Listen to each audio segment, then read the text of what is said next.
Hi, and welcome to another edition of Business Bites from Bauer Media Audio here in Northern Ireland. My name is David Tighe, the Managing Director of Bauer Media, and each week we take a look into the world of business and we tell some stories about what's going on in our part of the world.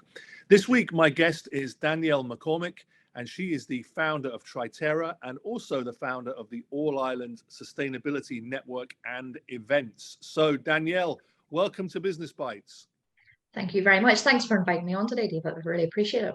Well, it's our pleasure, and it's pretty apt that we're in Earth Month, and Earth Month is an opportunity for us to all focus both personally and professionally on this very, very important area for our planet as well as ourselves. So, Danielle, very, very apt that we have you with us this week.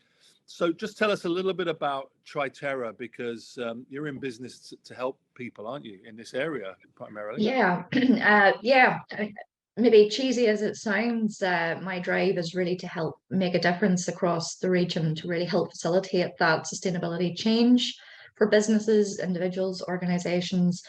So my background is environmental science. I was a graduate from the University of Ulster, and then established Triterra.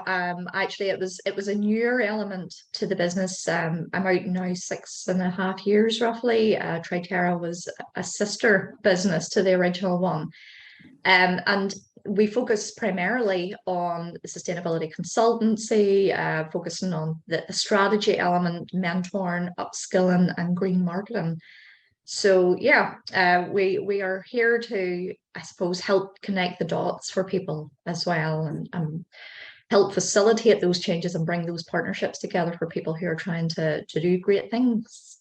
Well, it's interesting because some of the aims of Earth Day, which takes place later on this month, are to act boldly, innovate broadly, and implement equitably.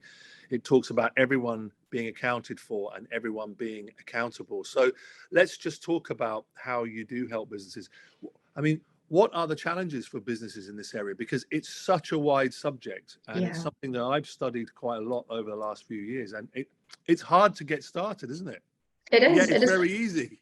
Yeah, that's it. I think sometimes the perception is that it's hard to get started. And I think for a lot of organizations at the moment, it can feel really overwhelming because the pace of change has been so rapid here.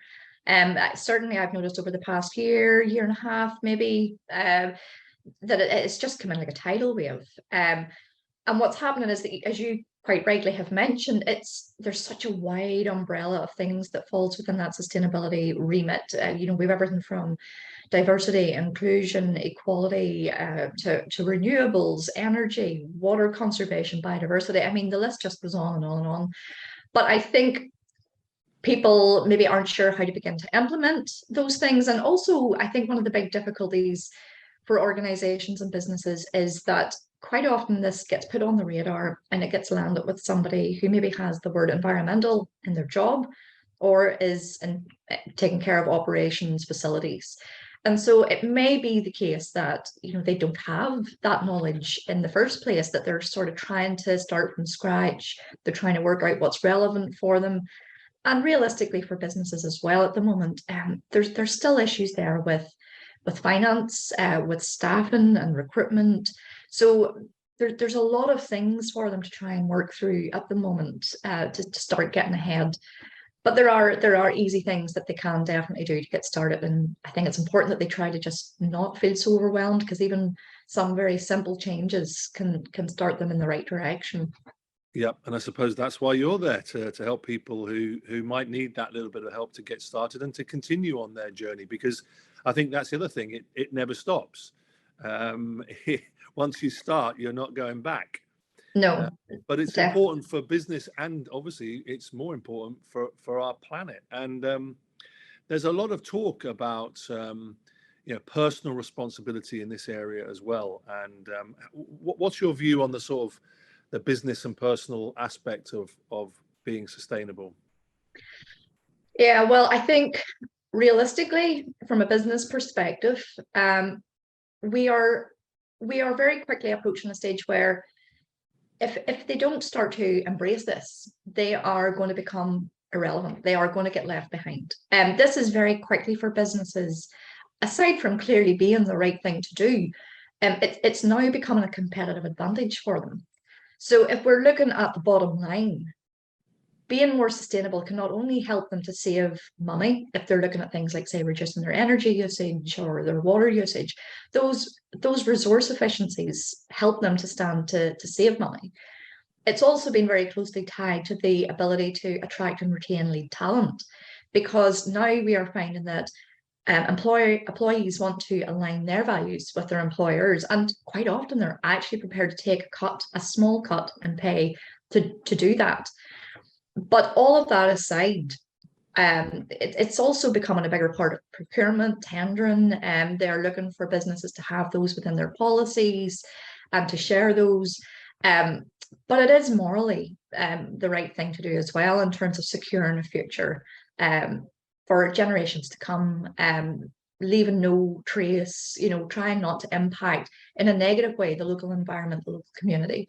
So it's just the right thing to do. And I think that for many businesses now, they're starting to realize it's not a case of either profit for shareholders or doing the right thing. The two now go hand in hand.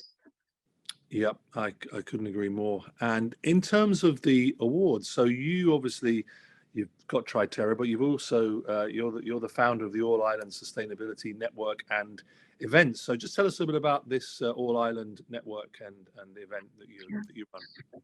So the network was established at the time that COVID came in. I could very quickly see that this was going to approach here in Northern Ireland and Ireland, and I was my feeling on it was, as a sustainability professional, that we maybe just didn't have enough hands on deck at the time to really make the changes that was going to be needed.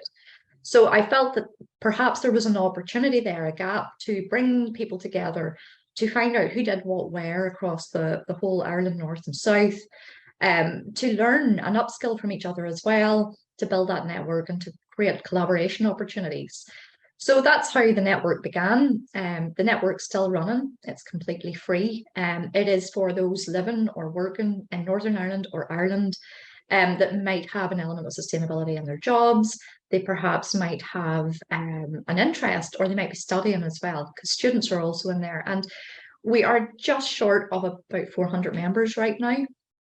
And we meet online once every other month. It's like a Zoom meeting. Somebody comes in, shares best practice or some upskilling. It's an hour in and out, Q&As, networking, all done, wrapped up. And I kind of felt that, it was working well, but I thought, what, we can do more. And so decided to run the first summit. And we ran that last year at the ICC Belfast, and it went really well. We had 150 attendees, and I thought we can do more. And so decided to do a second one, which is just passed there in March. We had over 200 attendees this year. We held that in the Europa, and I kind of thought, well, we can still do more. So decided to run the awards as well. So this is our first awards, again, All Ireland. And it's very much about encouraging that behaviour change, because to do that, you need to not only raise awareness and inform and educate, but you also need to share and showcase best practice. So that has been the driving force behind the awards. You've got plenty of categories in those awards, and you are looking for entries. So just tell us briefly a little bit about that. Okay, well, it's completely free to enter. Again, we want to hear great stories from individuals, businesses, organisations across Northern Ireland and Ireland who feel that they can fit into one of the currently 11 categories. There is a 12th, but that's an overall winner of the night. So you can't really apply for that one at the moment. That will be judged by the judges and decide who deserves that extra merit. But completely free to enter. You can enter now. Submissions will close on the 15th of August. Short listing will happen at that stage, and then finalists will be announced week commencing the 4th of September. Right. And the event itself then happens on the 5th of October in the Europa Hotel, and we have a really great night planned as well. Fantastic. So finally, Danielle, how can I get all the information on the awards and the network and everything else that you do in your business? Where am I going? Where are you going? A few different places that I'll signpost you to. My business, Triterra, you can check out the website, www.triterra.co.uk. For information on the awards, the All Ireland Sustainability events, you go to allirelandsustainability.com. And for anybody that's interested in any more information, they can just come directly to myself, and that's Danielle at triterra.co.uk. Fantastic. Well, look, we're right out of time, but Danielle, I wish you and all who work with you the very, very best of luck with the awards, and you're doing a great piece of work by promoting sustainability right across the island, and we're happy to support that work here at Bauer Media Northern Ireland. Thanks very much for being our guest. Thank you so much for having me, David.